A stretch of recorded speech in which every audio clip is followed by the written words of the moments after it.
गौरी गणपती बसवण्याबद्दल शंका व त्या शंकाचं निरसन. गणेश स्थापना मुहूर्त कोणता?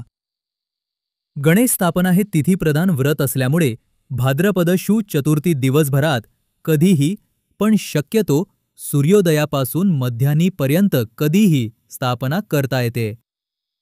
उशीर होणार असेल तर दुपारपर्यंत संकल्प करून स्थापना झाली तरी चालेल. त्यासाठी विशिष्ट नक्षत्र, योग, स्थिर राशींचा कालावधी, भद्रा, विष्टीकरण, चौघडिया मुहूर्त, अमृत, लाभ इत्यादी पाहण्याची गरज नाही.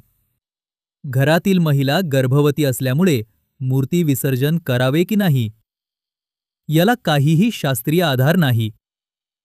आपल्या घरात नवीन बाळाचं आगमन होणार असते, अशा वेळेस सर्वांची मने हळवी झालेली असतात व त्यावेळी गणेशाचं बालरूप कसे विसर्जित करावे असा भोळा समज त्यामागे.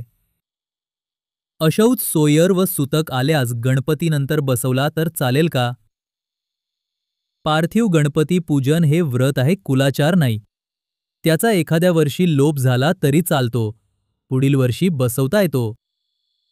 पार्थिव गणेश स्थापना करण्याचा भाद्रपद शु चतुर्थी हा एकच दिवस असल्याने त्या दिवशी जमले नाही किंवा चतुर्थीपूर्वी अशौच संपत नसेल तर त्या वर्षी गणपती बसवू नये. येथे स्थापना दिवस महत्त्वाचा असल्यामुळे पुढे कोणत्याही दिवशी गणपती स्थापना करता येणार नाही. आता अशौचामुळे शक्य नसल्यामुळे अश्विन नवरात्रात गणपती बसवला तर चालेल का? अश्विन मासातील नवरात्रात विनायक चतुर्थीस राहिलेले गणपती पूजन करू नये. त्याला काहीही शास्त्राधार नाही. अनेक जण गौरी पण अडचण आल्यास नवरात्रात बसवतात, ते पण शास्त्र मान्य नाही. यंदा काही कारणामुळे गावी 10 दिवस थांबता येणार नाही, तर 5 दिवसात विसर्जन केले तर चालेल का? अडचणीच्या काळात 1.5 दिवस, 3, 5, 7 दिवसात विसर्जन करू शकता. गणेश स्थापना झाल्यावर अशौच आले तर लगेच दुसऱ्या व्यक्तीकडून गणेश विसर्जन करून घ्यावे. अशौच आल्यावर घरात पार्थिव गणपती ठेवू नये. मागील वर्षी आम्ही बसवलेली गणेश मूर्ती भंगली होती, मग आम्ही नवीन आणून बसवली. ते योग्य आहे का? गणेश स्थापनेनंतर मूर्ती भंगली तर लगेच विसर्जन करावे. दुसरी मूर्ती आणून परत प्रतिष्ठा करू नये. जर प्रतिष्ठा होण्यापूर्वी मूर्ती भंगली तर मात्र नवीन आणून बसवू शकता. आमचे वडील स्वर्गवासी झाले, पण 1.25 महिना झाला नाही तर गणपती बसवावा का? 14 दिवस झाल्यावर, उदकशांती झाल्यावर सर्व व्रते देवकार्य करता येते. त्यामुळे आरास न करता साध्या पद्धतीने व भक्तिभावाने गणेश स्थापना करावी. आम्ही दरवर्षी गावाकडे मोठ्या भावाकडे गौरी गणपतीचा सण साजरा करतो, पण यंदा काही कारणामुळे जाणे शक्य नाही. आम्ही वेगळ्या गौरी गणपती बसवू शकतो का? हो, जे भाऊ वेगळे वास्तव्यास आहेत, ज्यांची चूल वेगळी आहे, त्या सर्वांना वेगळे व्रत करण्याचा अधिकार असतो. प्रतिवार्षिक व महालय श्राद्ध सुद्धा वेगळे करावे लागते. ज्या घरात कुटुंबात चैत्र शुद्ध प्रतिपदा अर्थात गुढीपाडव्यानंतर पण गणेश चतुर्थी पूर्वी मृत्यू झाला असेल, त्यांनी गौरी गणपती बसवू नयेत असे शास्त्र आहे का? पार्थिव गणेश स्थापना हे एक व्रत आहे.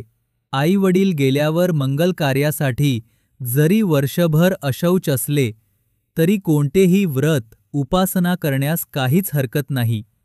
फक्त रोषणाई समारंभ नको. गौरी गणपती मृतकाच्या सुतकाच्या कालावधीत येत असल्यास सुतक संपल्यानंतर लगेच येणाऱ्या चतुर्थीला गौरी गणपतीची प्राणप्रतिष्ठा, पूजा, अर्चा, नैवेद्य वगैरे दाखवून त्याच दिवशी विसर्जन करून टाकाव्या का? पार्थिव गणेश स्थापना हे एक व्रत आहे.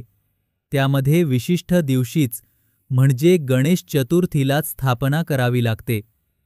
पण उत्स्थापना दिवस कुळाचाराप्रमाणे वेगवेगळा असू शकतो.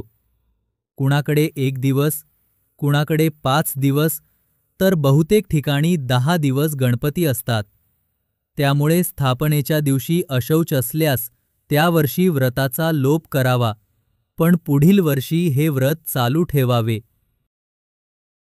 गौरी गणपती बसवल्यावर नंतर घरात मृत्यू घडल्यास मृत व्यक्तीच्या अंत्यसंस्कारांच्या आधी गौरी गणपतीचे विसर्जन करून टाकावे का?